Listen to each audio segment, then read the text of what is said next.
Assalamualaikum warahmatullahi wabarakatuh. Waalaikumsalam warahmatullahi wabarakatuh.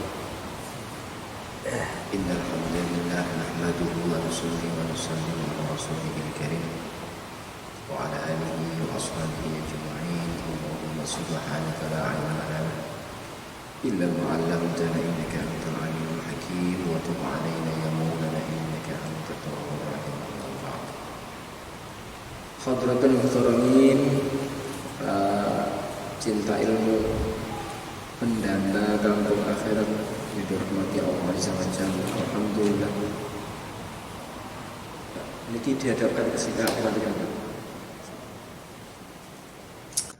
Kita bersyukur kepada Allah Subhanahu wa taala pada kesempatan kali ini Allah masih tetapkan berbagai macam nikmat dalam hati kita. Nikmat terbesar yaitu nikmatul iman dan Islam. Semoga nikmat ini Allah kekalkan sampai husnul khotimah. Allahumma amin. Salawat dan salam semoga terlimpah kehadirat Kanjeng Rasulullah sallallahu alaihi wasallam.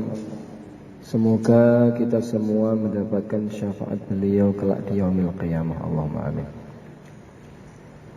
Hadirin yang mulia, kita lanjutkan pembelajaran kita untuk membaca hadis-hadis Nabi yang berkaitan dengan fadilah zikir.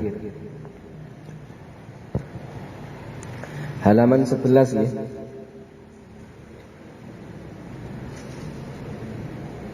Menjelaskan tentang fadilah duduk berkumpul di masjid untuk berzikir atau untuk amal-amal yang lain.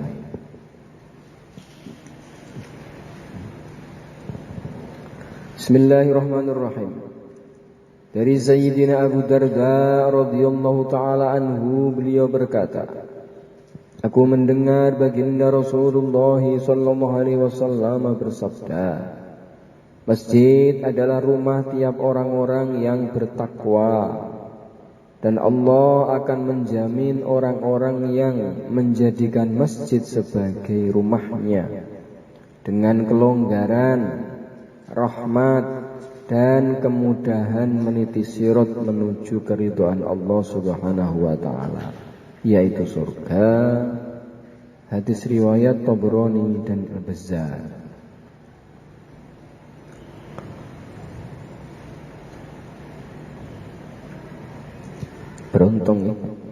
Beruntung mereka-mereka yang hari-hari suka memakmurkan amalan masjid. Pertama apa fadilahnya? Akan diberikan kelonggaran dengan rahmat Allah.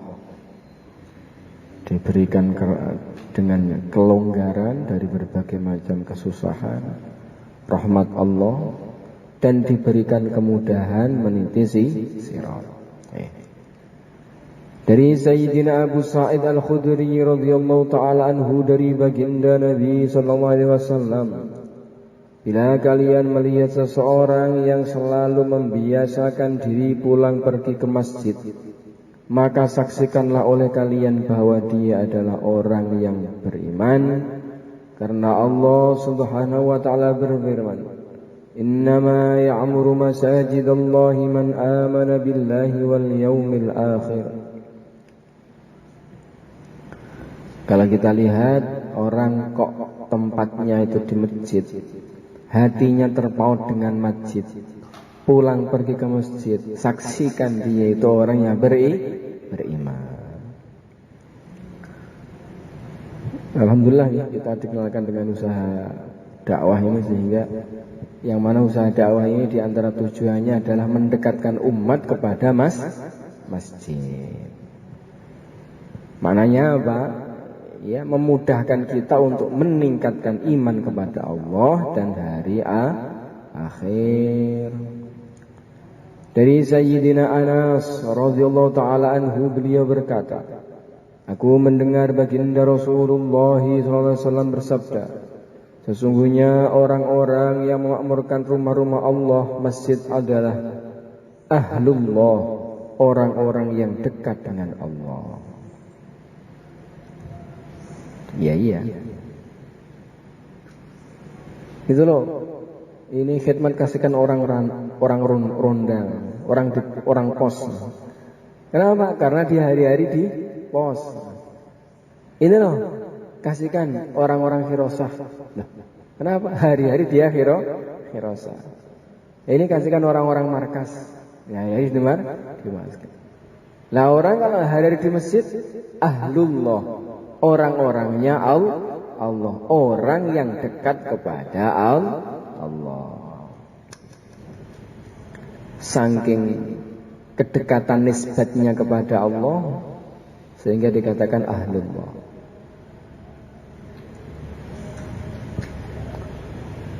Dari Sayyidina Abu Hurairah radhiyallahu anhu dari baginda Nabi sallallahu alaihi wasallam, beliau bersabda, tidaklah seorang selalu membiasakan diri ke masjid untuk sholat dan zikir kecuali Allah Subhanahu wa taala akan menyambutnya dengan gembira sebagaimana sambutan sebuah keluarga terhadap kedatangan salah seorang dari mereka dari bepergian yang lama selepas kalian lama berpisah. Masya Allah.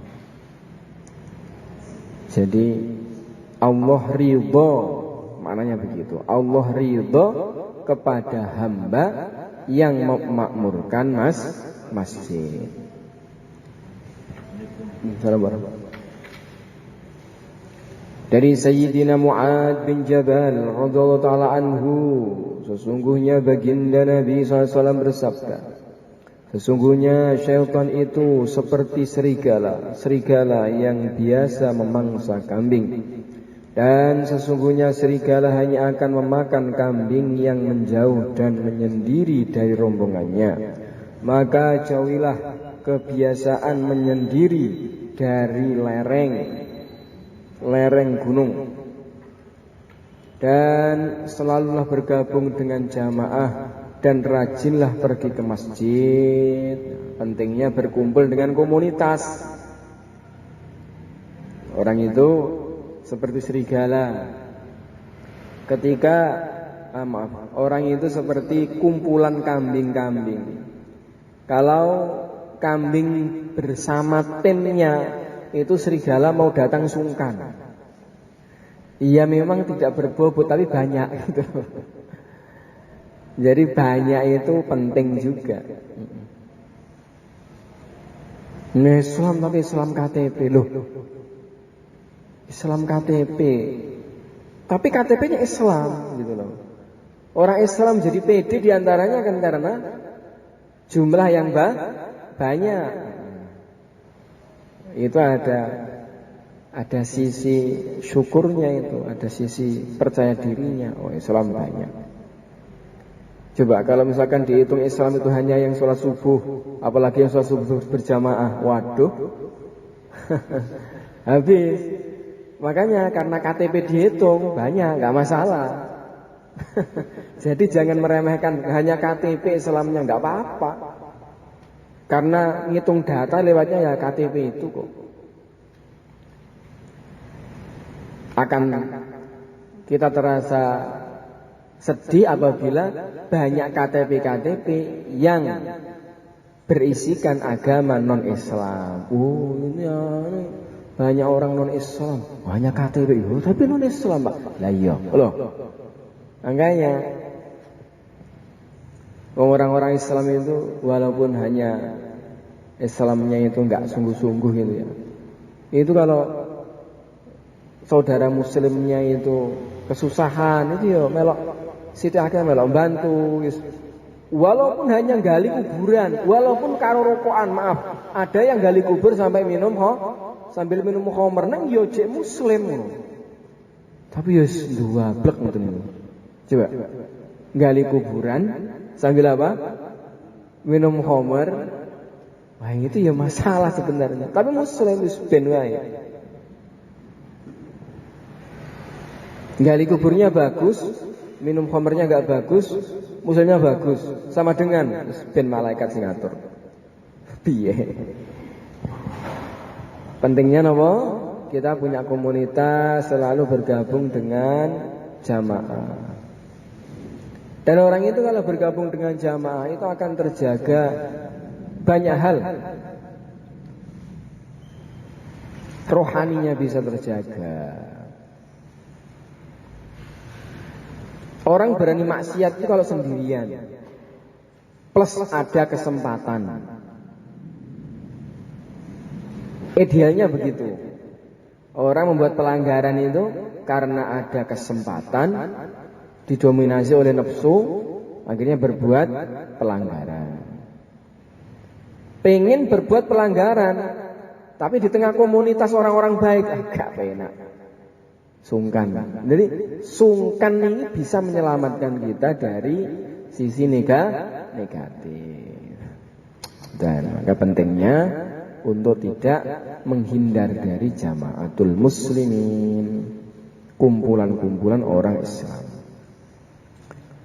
Dari Sayyidina Abu Hurairah radhiyallahu taala anhu, baginda Nabi sallallahu alaihi wasallam bersabda, tidak henti-hentinya salah seorang di antara kalian dihitung sholat selagi dia masih menunggu kedatangan sholat yang selanjutnya, sedangkan para malaikat berdoa untuknya, ya Allah ampunkanlah dia, ya Allah rahmatilah dia, sehingga dia meninggalkan tempat tersebut atau berhadas. Niki pentingipun iktikaf napa? Isyraq, duha, asar, isya. Nah ini pada asar sholat di masjid, tetap nunggu di masjid sampai maghrib. Baca maghrib masih wiridan baca Quran sampai isya. Wah luar biasa. Nunggu sholat dihitung sholat. Gitu nih golek sing ngeten lho, Pak. Golek sing gampang-gampang itu loh. Golek sing ora salat ning ujung-ujung salat bangsane ngeten iki lho. Bangsane sing tilem kemudian dihitung tahajud sing ngoten niku lah kita niki. Enak. Makanya Kiai Uzair itu luar biasa mengajarkan kepada kita sebuah wiridan yang mengumpulkan kebaikan-kebaikan. Itulah yang biasa dibaca kalau setelah tahlil, la ilaha illallah, la ilaha illallah, la ilaha illallah Muhammadur Rasulullah sallallahu alaihi wasallam, adada khalqihi wa ridha nafsihi wa zinata arshihi wa midada kalimatih fi kulli lamhatin wa nafasin adada ma wasi'ahu ilmullah. Ini kalkulator rusak. Kalkulator rusak. Wong isine niku, ya Allah, aku berucap la ilaha illallah Muhammadur Rasulullah itu aku niatkan bahwa zikirku, ungkapan tauhidku, cintaku kepada Rasulmu ini berbilang dengan bilangan apa ya Allah? Adada khalqihi, jumlah makhluknya Allah. Berapa jumlah makhluknya Allah? Garwa. Wa ridha nafsihi, dengan jumlah keridhaan zatnya. Wa zinata arsyihi, dan dengan hiasan-hiasan arsy-Nya Allah. Wa midada kalimatih, dan dengan bilangan-bilangan kalimat-kalimatnya Allah.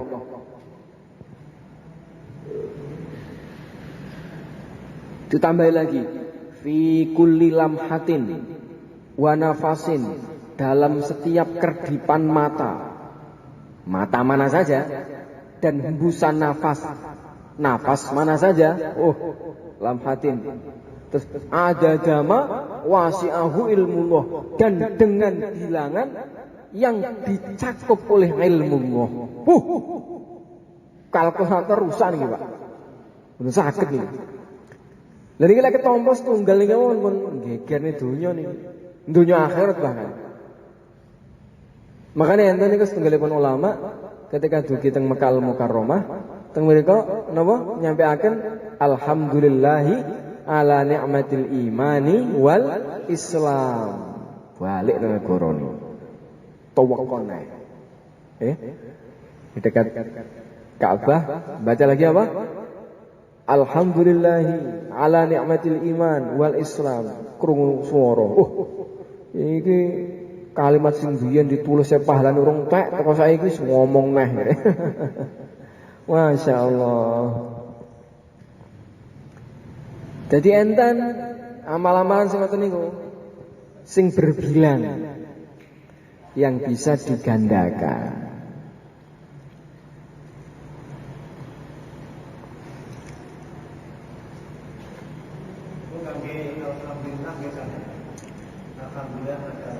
Nggih. Lah sing teng fadilah amal niku tasbih kalau enggak salah. Lafadznya itu tasbih yang di fadilah amal itu. Seluruh amalan bisa seperti itu kan.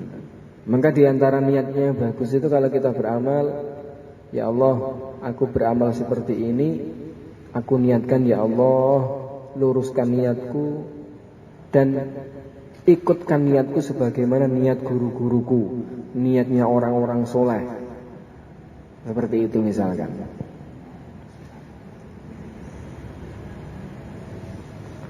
Biasa yang dibaca ketika pas akhir doa itu,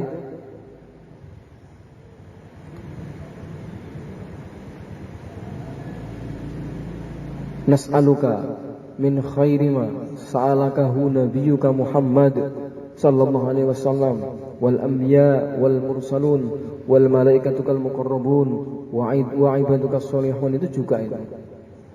Ya Allah, ku minta kepada Engkau kebaikan-kebaikan sebagaimana yang diminta oleh para nabimu, para rasulmu, para auliamu, para siddiqin, syuhada, sholihin. Jadi mergo kita enggak tahu yang mereka minta itu apa, wis pokoke padha Gusti. Padha niku lho. Weh enak nggih. Coba kita masuk ke showroom mobil atau masuk ke sebuah plaza yang besar. Wis ke toko sing gede dan di situ banyak pernak-pernik benda-benda indah, mahal. Lah terus kemudian kita bersama dengan seorang ahli dalam hal benda-benda di situ. Maka dia datang. Oh, aku minta yang ini ya. Bahasanya bahasa asing, bahasa enggak paham. Pokoknya bahasa ini ditulis oleh karyawan. Apa Pak? Oh iya Pak. Ya ini sudah cukup untuk fasilitas beberapa rumah saya. Terus jangan ditanya, Pak, Bapak minta apa? Sama itu. Nggih. Sama seperti itu. Selesai masalahnya. Misalkan saya ini nggak bisa membuat rumah, saya mau buat rumah. Teman saya, arsitek, insinyur bahkan, dan dia bukan hanya punya gelar, tapi terbukti mampu untuk menciptakan karya-karya yang gemilang, yang indah luar biasa. Kemudian mau membuat rumah yang ukurannya sama, bentuknya sama, kita datang ke toko bangunan yang besar, bawa duitnya juga los berapapun ada kita misalkan. Cuma mau beli apa bingung, wis aku malah kowe wae. Ya wis. Anu Mbak, ini tolong aku minta ini nanti gini ya, ini ukuran sekian. Terus ini dia ngomong itu sampai setengah jam. Udah orang pinter, udah bawa repean dari rumah. Oh nggih selesai. ACC Mbak, tanda tangan jebret ya. Berapa semuanya tong. Pak, apa? Sama seperti itu. Selesai ada. Kita akan dapat kemanfaatan, keindahan sebagaimana teman kita yang ahli tadi itu. Makanya pentingnya kita ini gadai niat sing lurus. Salah ya Pak?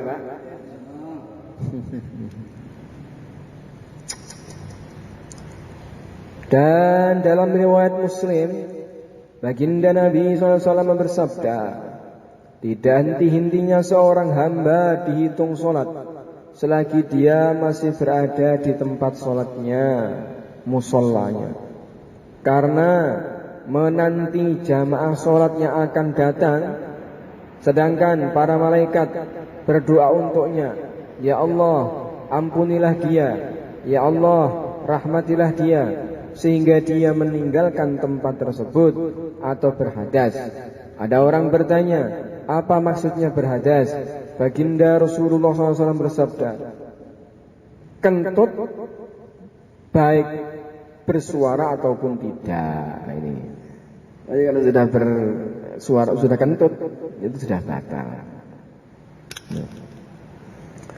Dari Sayyidina Abdullah bin Umar radhiyallahu taala anhu, beliau berkata, kami pernah sholat maghrib bersama baginda Rasulullah SAW. Maka seusai sholat, sebagian jamaah ada yang pulang dan sebagian tinggal di masjid. Kemudian datanglah baginda Rasulullah SAW dengan tergesa-gesa sampai kedua lutut beliau terbuka. Beliau datang dalam keadaan nafas tersengal-sengal. Lalu beliau bersabda, bergembiralah kalian, karena saat ini Tuhan kalian telah membuka satu pintu dari pintu-pintu langit untuk membanggakan kalian di hadapan para malaikat seraya berfirman, wahai para malaikat, lihatlah hamba-hambaku, mereka telah menunaikan suatu kewajiban dan menunggu kewajiban yang lain. Allah ridho, masyaallah.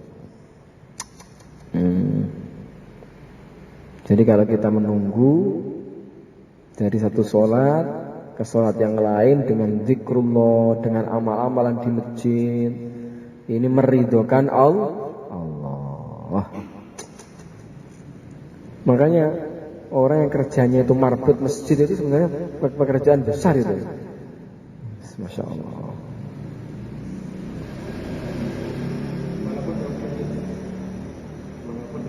Nah, ini Mbak. Ini kalau orangnya pinter nggak masalah. Kalau nggak pinter masalah. Kalau orangnya pinter, aku digaji nggak digaji itu urusannya takmir masjid. Pokoknya ini karena cintaku. Andaikan aku nggak digaji pun tetap aku ngurusi masjid. Tapi kok kebaikan orang-orang itu loh, aku disuruh bersihkan digaji. Salah siapa gaji? Terserah. Nggak digaji pun nggak apa-apa. Dalam hati, kayak gitu.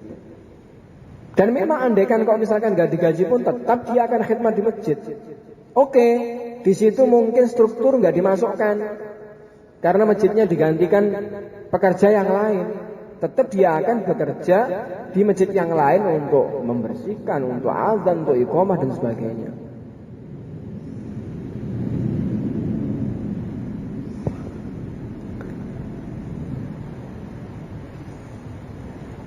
Kayak Ustadz ngajar enggak?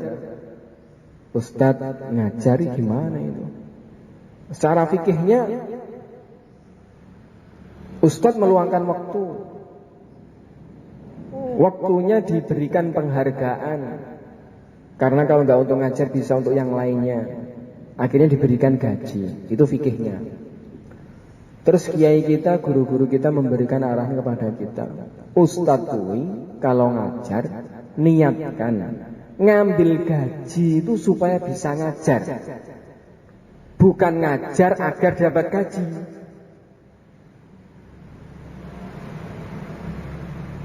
Beda ya Pak. Nah, jadi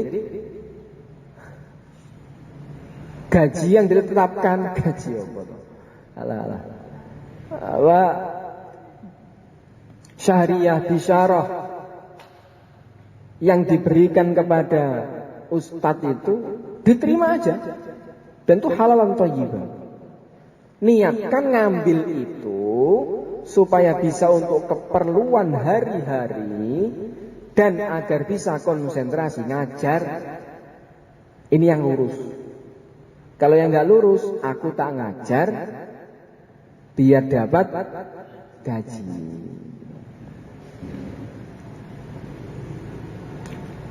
Kiai Muzaron beberapa kali meluruskan tentang hal ini gitu.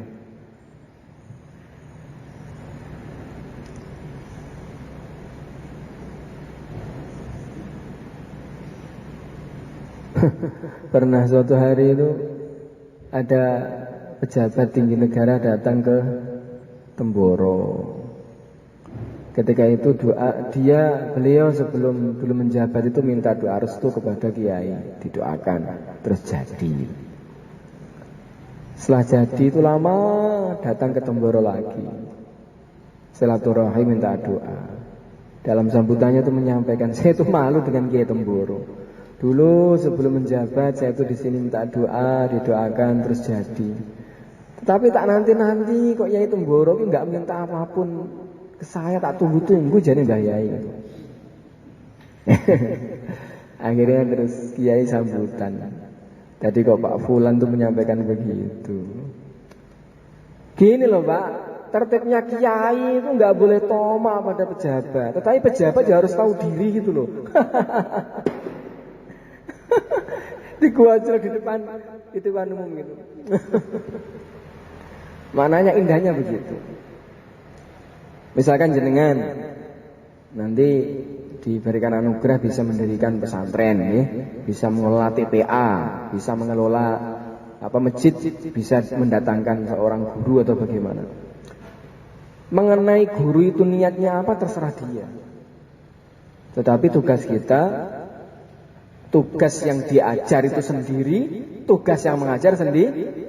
Niatnya yang ngajar sendiri, yang diajar sendiri. Ya kayak marbot tadi Mbak. Tamir masjid, karena merasa ini dimudahkan lingkungan gara-gara ada dia. Ya udah, kasih maslahat sekian. Tetapi bagi yang bersihkan masjid, ya harus nata hati semaksimal mungkin.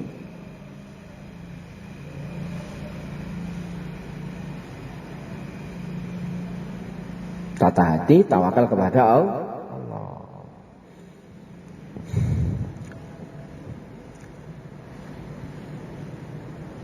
Ya repot kalau takmirnya pelit, terus marbutnya hitung-hitungan, waduh selesai masalah kalau gini. Lah yang paling bagus kayak orang dakwah itu, semua dimusyawarahkan. Ayo sing azan ku sapa? Sing silaturahim ke tempat saudara yang sedang sakit siapa? Enak mbak gitu. Jadi amalan masjid itu jalan, bukan seperti amalan kantor.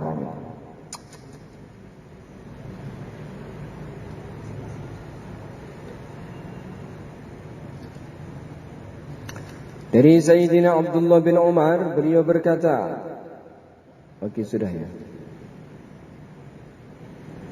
Dari Sayyidina Abu Sa'id Al-Khudri radhiyallahu anhu, baginda Nabi SAW bersabda, Allah Subhanahu wa taala berfirman pada hari kiamat, orang-orang yang berkumpul pada hari ini akan tahu siapakah sebenarnya orang-orang yang mulia.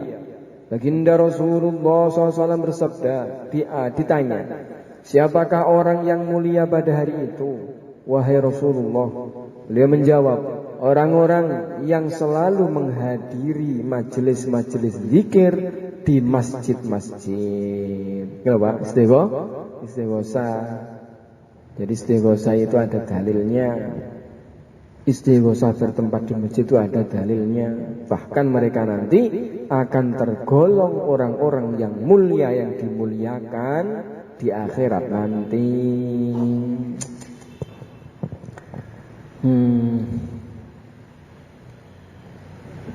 Dikir pagi petang, yasinan, bagus. Dari Sayyidina Abu Hurairah radhiyallahu anhu, baginda Rasulullah SAW bersabda, bila kamu melewati taman-taman surga, maka ikutlah menikmati hidangannya. Para sahabat radhiyallahu anhu bertanya, apakah taman-taman surga itu wahai Rasulullah? Baginda Rasulullah SAW menjawab, taman-taman surga itu adalah masjid-masjid. Aku pun bertanya lagi, lalu apakah hidangannya? Beliau menjawab, hidangannya adalah subhanallah, walhamdulillah, wa la ilaha illallah, wallahu akbar. Oh, hidangan surga Pak. Makanya momen akhir zaman nanti itu ada ditakdir dengan baca tasbih itu langsung kenyang. Kalau sekarang kita lapar, makannya menggunakan nasi sekarang ini, nanti ada pada masanya dengan zikir perut menjadi kenyang.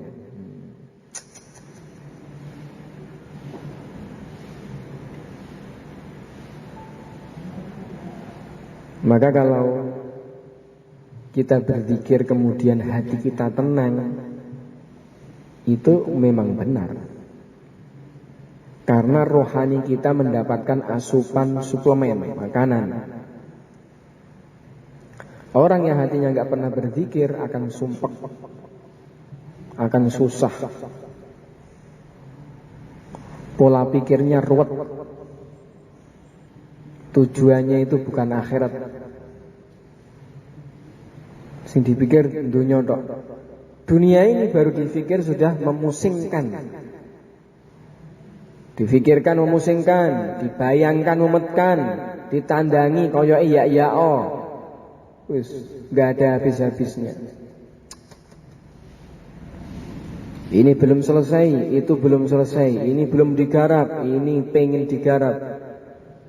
Andaikan urusan dunia ini terselesaikan, udah diselesaikan mbah-mbah kita dulu. Belum.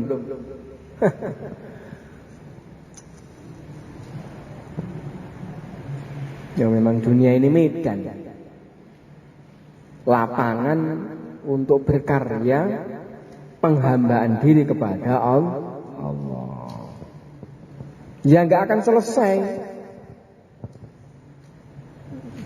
Coba jenengan tanya aja, orang yang membuat istana yang paling megah, itu kalau ditanya ya masih ya kayaknya ini kok perlu masih ada yang perlu nggak tahu pokoknya.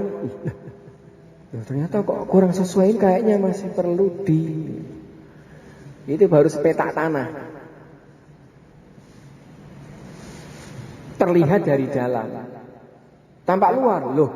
Ternyata ketinggiannya kok kalau dilihat dari samping loh. Oh berarti ini maka perlu walah masih begitu.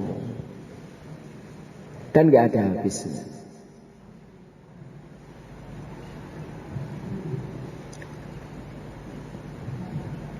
Makanya penting kita ini memiliki barometer, memiliki ukuran.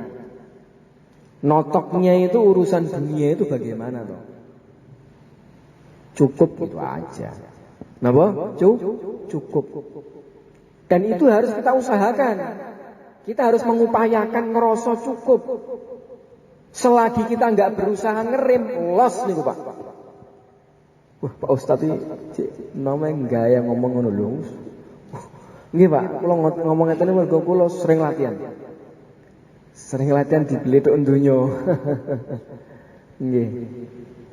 Jadi kalau masalah yang satu ini tergantung latihan ya. Memang umur itu menentukan. Tetapi latihan ngerasa itu penting banget. Estu niku. Orang kita Pak bertambah dewasa, bertambah umur, bertambah tua. Kalau hal ini enggak dilatih, itu cabangannya banyak. Dan logikanya orang itu semakin lama di dunia semakin banyak kenal perkara-perkara dunia.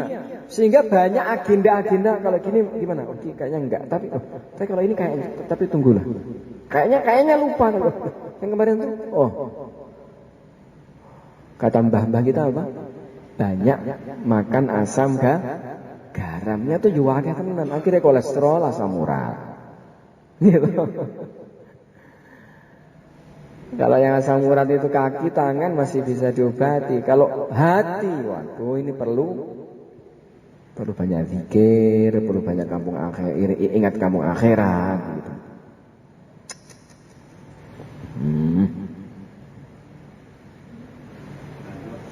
Nggih.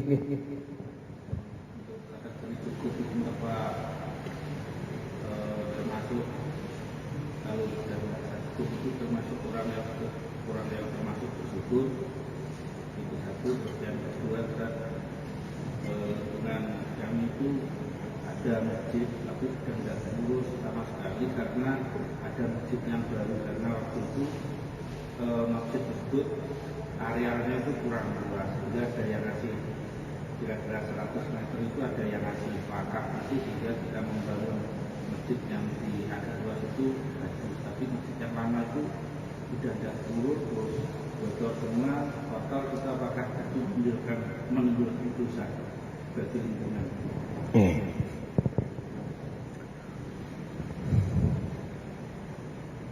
Apakah seseorang yang merasa cukup itu dianggap bersyukur. Biasanya begitu, Pak. Orang yang merasa bersyukur itu akan mudah untuk merasa cukup. Perbandingannya, orang yang tidak merasa cukup itu awalnya karena kurang bersyukur. Wah, itu kok punya seperti itu ya, alangkah enaknya kalau aku bisa seperti dia. Ini udah otomatis dia tidak mensyukuri apa yang diberikan Allah padanya. Punya motor bebek gitu, waduh, enak ya. Itu kalau punya motor Honda yang sudah begitu, oh enak ya, yang lebih tinggi, yang lebih, oh kalau mobilnya model ini. Ketika dia mendangak ke atas, wah, apa yang dia miliki itu seperti nggak berharga. Ketika itu loh hilang rasa syukurnya. Orang yang memiliki gubuk, ini cerita pernah saya dengarkan 20 tahun yang lalu mungkin, Pak. Yang cerita Kiai Mukhlisun. Pas saya keluar di Bantengan di Magelang, di sana. Karena yang dikasih cerita itu adalah orang-orang desa, orang pegunungan begitu, dia memberikan contoh itu gubuk. Kita niki kedah syukur kelawan nikmati Gusti Allah. Syukur itu akan indah, orang itu akan merasa hal itu suatu nikmat kalau sudah hilang dari dirinya. Dicontohkan, ada seseorang memiliki gubuk, maka dia berangan-angan, indahnya ya, enaknya kalau aku ini memiliki rumah terbuat dari papan. Oh, kalau papan enak sekali ya kalau aku memiliki rumah dari batu bata. Sudah punya rumah, enak ya kalau aku ini memiliki rumah tingkat dan sebagainya. Maka ketika dia memikirkan yang lebih itu, yang dia miliki itu kayak nggak berharga. Tetapi ternyata ketika rumah gubuknya tadi itu terhempas angin, hancur, ya Allah, rumahku mana? Gara-gara hanyut, ombak, gara-gara kena angin, akhirnya aku nggak bisa berteduh. Lah, baru terasa bahwa rumah gubuk itu nikmat ketika rumah itu telah hilang dari dirinya. Begitu. Makanya dalam urusan dunia kita melihat yang setara atau yang lebih bawah status sosial daripada kita, itu akan lebih mudah bersyukur. Terutama para ibu-ibu, kalau jenengan silaturahim sering ajaklah istri kita itu ke tempat orang-orang miskin. Itu akan menjadikan diri dia bersyukur ketika datang. Nanti sampai rumah ceritanya beda, Pak. Waduh ya Pak, ya Allah, di rumah Mbah Fulan tadi itu loh, di sana itu tempat air minumnya itu ya kurang gitu. Ya Allah, kayak kok bocor di pojok itu, kayak ada apa kurang bersih. Ya Allah, kayak begitu ya, kayak ya Allah. Alhamdulillah ya Pak, kita. Alhamdulillah ya Pak, endingnya itu apa? Alhamdulillah ya Pak, kita masih punya rumah seperti ini. Terima kasih Pak, jenengan telah memuliakan aku dengan berbagai macam fasilitas. Akhirnya begitu Pak. Tetapi beda cerita kalau jenengan ajak mereka ke tempat orang-orang yang lebih kaya. Apalagi beberapa tempat. Tempat pertama gini, gini, wow, sampai lihat, waduh, ngalamat ini. Sampai rumah ngalamat ini. Pindah ke tempat saudara berikutnya, tambah begitu, wah lagi itu ternyata, sampai rumah. Tadi itu kira-kira harganya berapa ya Pak? Selesai udah. Mananya apa pengen? Mananya apa tidak merasa syukur dengan yang ada. Lah ini masalah. Jadi orang merasa cukup itu bagian dari bentuk bersyukur. Makna syukur sudah tercakup di dalamnya. Kemudian terkait dengan masjid tadi itu, apakah berdosa? Ya sebenarnya kalau memang tempatnya sudah nggak layak digunakan, ya kalau itu kan andaikan itu kan perumpamaan. Masalahnya ini sudah terjadi begitu. Ya efeknya selagi masjid itu tidak digunakan untuk ibadah, orang yang wakaf nggak dapat manfaat, begitu Pak. Karena yang namanya amal jariah itu, harta benda yang diinfakkan itu akan bermanfaat bagi ahli kubur ketika bendanya masih dimanfaatkan. Lah ketika sudah berpindah, terputus. Makanya para ulama-ulama dulu sangat menjaga bagaimana supaya masjid-masjid itu, barang-barang wakaf itu selalu terpelihara untuk apa? Menghormati orang-orang yang infak dahulu kala itu, biar bangga mengalir nonton. Oke lah, andaikan nggak bisa digunakan untuk sholat, ya paling nggak itu bisa untuk pertemuan musyawarah apa, untuk ngaji, TPA, tetap dipelihara begitu. Dan andaikan itu masjid udah benar-benar membahayakan, nanti kalau ada sewaktu-waktu orang masuk itu bahkan bisa roboh, runtuh, ngenain yang masuk, ya nggak apa-apa dibongkar. Lah barang-barang yang masih bisa digunakan itu dipindahkan ke tempat masjid yang lain, gitu caranya. Biar apa? Biar benda-bendanya masih bermanfaat. Tapi tempatnya itu masih aja masjid itu namanya. Karena benda wakaf itu ya wakaf, sesuai wakifnya dulu apa niatnya begitu. Apakah dosa? Ya jawabannya memutuskan amalan orang-orang yang wakaf terdahulu, gitu aja.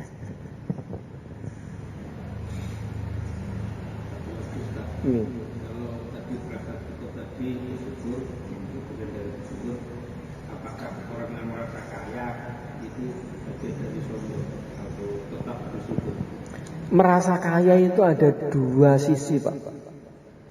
Merasa kaya untuk disampaikan sehingga dia akan melihat, memandang rendah kepada yang lain, ini sombong.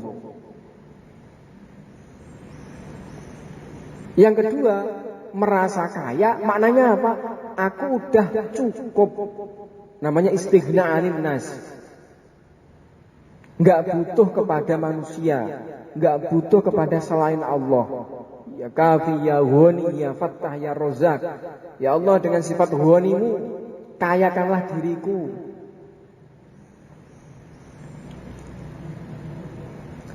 Sebenarnya dia nggak begitu kaya, tetapi hatinya cukup. Akhirnya merasa kaya. Nah, itu bagus.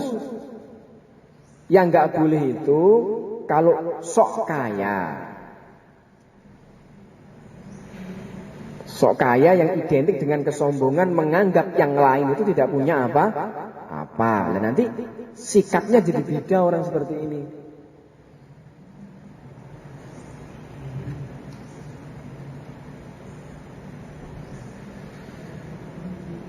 Ya maka sikapnya kita memiliki apapun, status kita seperti apapun, alhamdulillah gitu.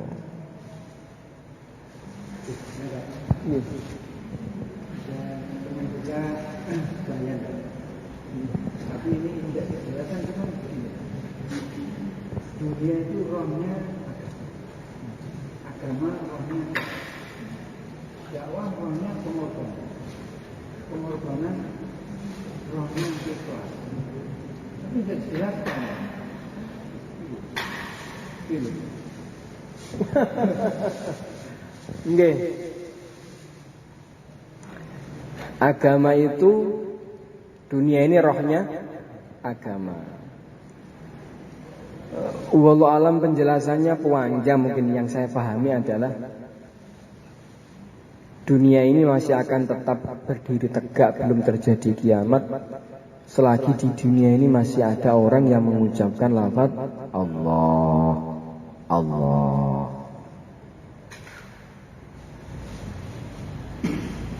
Ini bagian dari agama itu apa? Zikrullah. Bagian dari agama itu apa? Keimanan. Maka sesungguhnya bumi ini masih tegak berdiri, eksistensinya masih bisa dinikmati oleh siapapun. Itu gara-gara masih ada orang yang beriman. Nah, agama itu rohnya adalah dakwah. Kita tahu bahwasanya Nabi dapat wahyu itu sendirian. Nabi punya komunitas sahabat karena beliau menyampaikan. Dari Jaziratul Arab sampai ke Madinatul Munawwarah, bahkan sampai ke penjuru dunia, itu tentu bukan mengalir dengan sendirinya, itu tentu diusahakan. Makanya agama ini akan hilang pamornya kalau tidak disiar-siarkan. Orang itu tanpa ada rohnya itu kan kalau gerak, tumbuh dan berkembang. Itu namanya tanda kehidupan. Nah, agama ini hidupnya, berkembangnya itu dengan dakwah. Makanya dikatakan apa? Roh. Lah roh dalam dakwah itu pengorbanan. Jelas ketika orang mendakwahkan agama, dia pasti meninggalkan mendakwahkan dunia. Ketika orang menyampaikan agama, dia pasti mengkesampingkan urusan dunia. Bahkan kalau dia memerlukan jarak waktu dan masa, tempat, itu dia harus meninggalkan sanak saudara dan sebagainya. Itu yang pengorbanan. Dan rohnya pengorbanan adalah keikhlasan. Ya, karena semua amal tanpa dilandasi keikhlasan itu bukan amal namanya, tapi itu suatu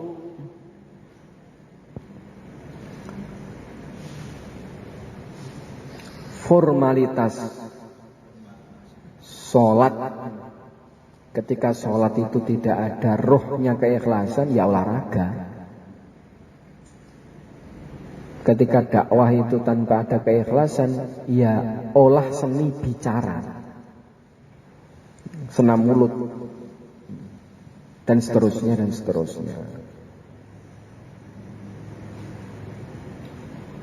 Tapi awas mbah, jangan gara-gara takut gak ikhlas terus gak dakwah, ya salah lagi. Dakwah terus aja. Lah ikhlasnya kapan? Ya latihan. Latihan ikhlas itu bagaimana? Dengan tidak ikhlas. Nggih. Jadi latihan untuk dapat ikhlas itu dengan gimana caranya? Dengan tidak ikhlas. Gak apa-apa, gak ikhlas aja dulu. Nanti kan tahu-tahu ikhlas sendiri. Nanti kalau pas lupa itu loh ikhlas. Makanya orang dakwah, orang tabligh ini sebenarnya sangat potensi untuk ngamal ikhlas ini orang tabligh sebenarnya. Kenapa? Yang diajak banyak, ngajaknya ngawur. Lenggi loh Pak, 2,5 jam keliling, ngomong bawa masjid, nggih. Kita kayak enggak masuk agenda, wong jalan ketemu orang mau ke pasar, Mbah. Enjing apa ke pasar, mbok ke masjid, gen barokah rezekine. Oh nggih nak, ganti neh wong, gitu. Lah ternyata orang ini terkesan, ya Allah, Pak Yai loh. Kok pagi-pagi 5:30 jualan nemui aku hanya untuk ngomongin supaya ke masjid. Jangan aku lah gak ke masjid kayaknya kok rugi nih. Ini ada hidayah besar. Padahal sih ngomong apa sih karo guyon karo mboten tak tenanan ya. Lali Pak ngampe. Ini masa aku yang ngajak kapan? Kayak enggak ngerasa gitu. Ya itu ikhlas. Aduh, makanya orang dakwah ini banyak amal, banyak gerak, banyak korban, makanya banyak peluang ikhlas. Kenapa? Banyak peluang lupa. Ayo, jenengan kan ada doa ketemu. Ada ku apa Ustaz? Pak Ustaz. Sinten nggih? Jenengan nate bayang tenggen kula ya Allah, kapan nggih? Niku lho Pak pas udan-udan, udan-udan kapan to jenengan? Panjenengan teng Madura, nggih kula nate teng Madura cuma tahun pinten nggih kula kok. Lupa nggih pun jenengan teng pundi niki saniki mau nggih pun. Yus lupa gitu aja, enggak penting. Menurut jenengan enggak penting, ning malaikat nulis, Pak. Malaikat enggak lupa itu. Ngono lho. Jadi kalau takut enggak ikhlas, bagaimana? Latihan ikhlas. Bagaimana caranya? Dengan tidak ikhlas. Paksakan, tata hati terus sudah. Wis kamu kromo-krono makhluk ya ben tak balenan neh. Gen krono Gusti Allah terus. Engko lek ikhlas dhewe. Dan Gusti Allah itu tahu niatan kita.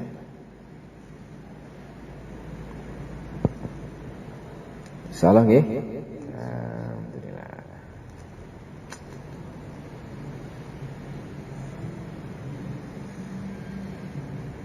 Nggih. Ada yang tanya, Pak? Lain? Enggak. Nggih.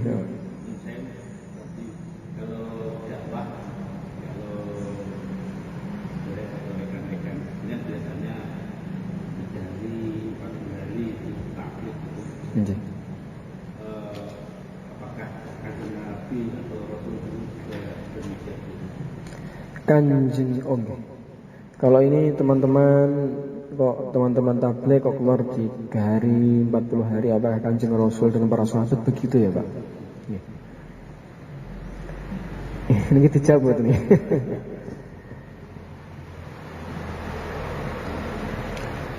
Ini kita asik belajar, Pak. Lek Kanjeng Nabi niku seumur hidup. Sahabat niku keluar dari rumah enggak kembali lagi. Pulang tinggal nama. Sayyidina Abu Bakar niku lek korban mboten namung tafakur 2 juta 3 juta, seluruh harta. Sayyidina Umar niku mboten 2-3 juta, ini separuh harta. Sekian miliar. Kita ini kalau keluar 3 hari dikasih tahu rutenya mana, Kembangan, Winong, gitu Pak. Gitu, Pak. Tapi kalau untuk zaman sahabat itu berangkat, ini kertas bawa ke arah timur. Nanti kalau sudah sampai tempat ini buka, rutenya baru tahu itu udah di sana. Masya Allah. Strategi perang, strategi dalam perjuangan. Jadi kalau ditanya apakah dulu itu 3 hari 40 hari, itu jawabannya adalah lebih dari itu. Nah, kita ini tahapan latihan. Itu sebagaimana dalilnya sekolah SD 6 tahun, SMP 3 tahun, SMA 3 tahun itu apa gitu loh. Kenapa enggak langsung perguruan tinggi? Ya monggo silahkan. Tapi kita enggak mampu, maka perlu tahapan dibuat metode. Ini sebuah metode untuk mencapai maksud. Kalau sahabat dulu sudah memang inna sholati wa nusuki wa mahyaya wa mamati lillahi rabbil alamin. Salatku, hidupku, ibadahku, matiku untuk Allah, itu benar-benar itu ketika ada ayo dakwah, itu dakwah beneran langsung ke orang kafir. Kita ini masih latihan. Maka latihan dakwahnya gimana? Ke tempat orang Islam, masuk ke masjid. Untuk apa? Ngajak orang sholat. Ini pun niatnya untuk perbaikan diri kita. Jadi ini merupakan ijtihadi, merupakan metode gagasan para ulama untuk mencapai maksud yang lebih tinggi. Karena kalau kita langsung ikut sahabat belum mampu. Itu alasannya itu. Kenapa kok cuma 3 hari, 40 hari? Apakah zaman sahabat ada? Mau ngikut sahabat belum mampu. Makanya dibuat apa? Tahapan 3 hari. Jihad fisabilillah sama khurud fisabilillah napa sami napa? Jihad niku perang fisabilillah di jalan Allah. Khurud niku keluar. Secara lafaz ya beda. Berarti seperti membela agama Allah sama menolong agama Allah hasilnya. Membela agama Allah, menolong agama Allah itu bahasa kiasan. Aslinya agama Allah nggak perlu dibela, nggak perlu ditolong. Maknanya apa? Kita digunakan untuk agama Allah, gitu loh sebenarnya. Mari kita perjuangkan agama Allah. Maksudnya apa? Mari kita mengamalkan agama Allah. Jadi ngoten lah. Cuma indahnya Islam, indahnya Quran itu gitu. Man yuqridullaha qardun hasanan. Barang siapa yang mau menghutangkan kepada Allah dengan hutang yang bagus. Gusti Allah kok jual utang. Maknanya apa? Allah memerintahkan supaya kita mau kurban. Nah, gitu. Supaya kita mau beramal. Dengan itu Allah akan mentadhaifkan, akan melipat gandakan pahala bagi kita. Gitu nih Pak. Seperti sampai mau ikut tiga hari atau ikut 40 hari belum waktunya izin itu apa ya? Jadi begini, seperti kalau pas sekolah itu kan ada waktu masuk mungkin kelas 1 nanti setahun gitu nih, kan. Nanti kalau misalkan saudara saya pas walimah saya izin dulu boleh, ya nggak apa-apa. Cuma pas pelajaran itu nggak ikut, hanya gitu aja. Betul batal kita. Mbok, aku mau sakit.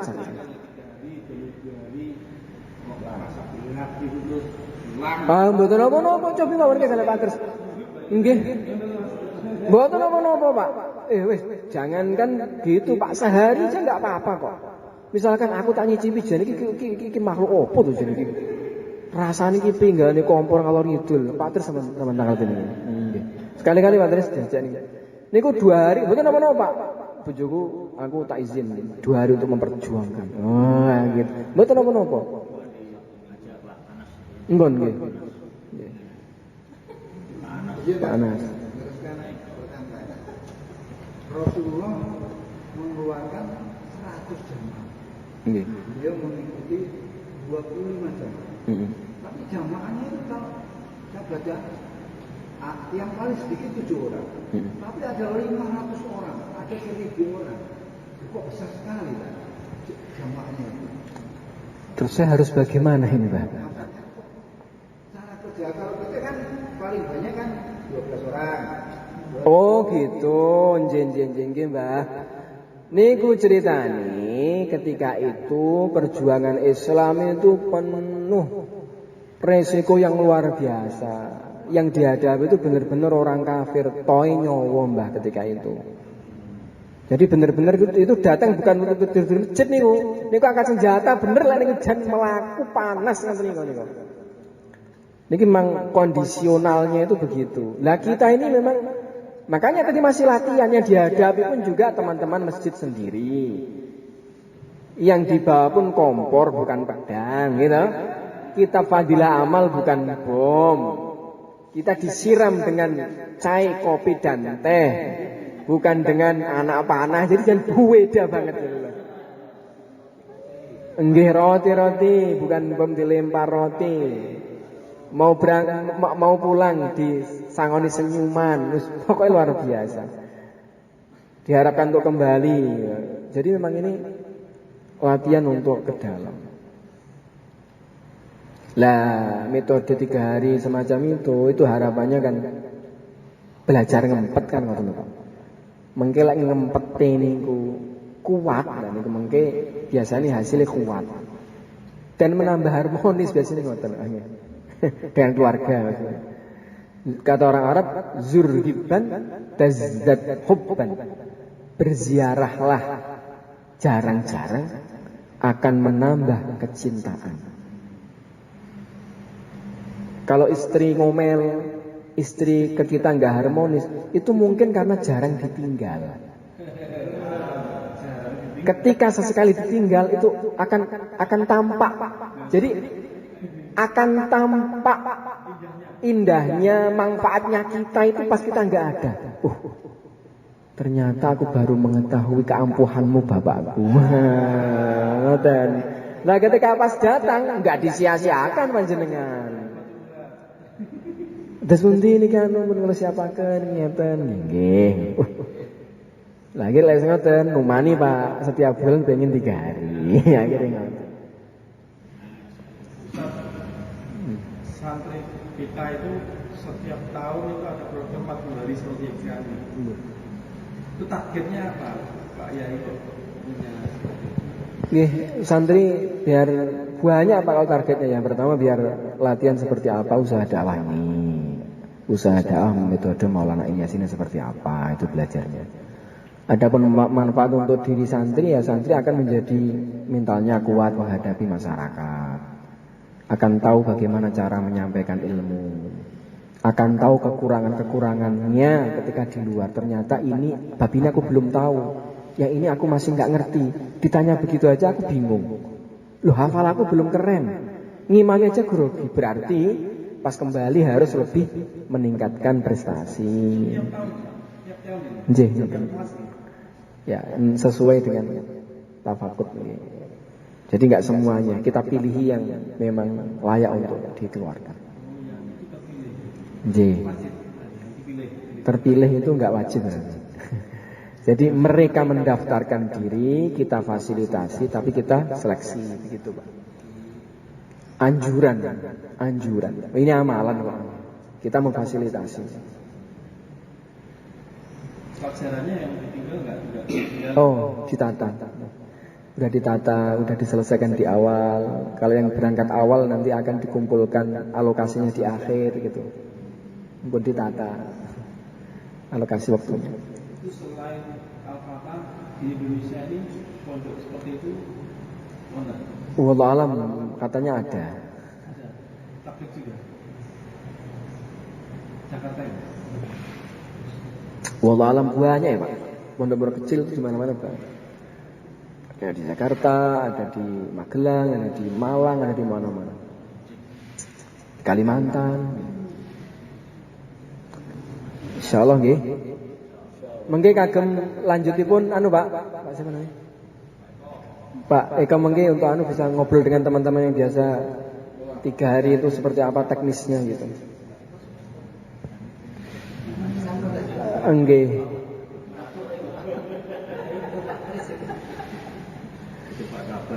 Halo. Akhirul kalam. Assalamualaikum warahmatullahi wabarakatuh.